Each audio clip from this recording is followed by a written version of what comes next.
ఏ తెల్లని పాలధారలల్ల పల్లె తెల్లారుతుంటదిరా గుళ్ళోని గంటలు కాడెట్ల మెడలోన జంటగా మోగుతూ ఉంటాయిరా నాగలి భుజాన పెట్టుకుంటే దోస్తులు చెయ్యేసినట్టేరా కొట్టు గోదా పక్కన ఉంటే కొండంత బలగం ఉన్నట్టురా చల్లగాలి మోసుకొచ్చెరా సేను శిలకల ముచ్చట్లు దారి పొడుగు చెట్ల కొమ్మలా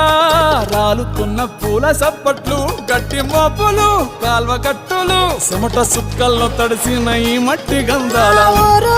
పల్లెటూరు దీని తీరే అమ్మ తీరు కంగులోన దాసి పెట్టి కొడుకుకిచ్చే ప్రేమ వేరు ఊరు పల్లెటూరు దీని తీరే కన్న కూతురు కళ్ళ ముందే ఎదుగుతున్నా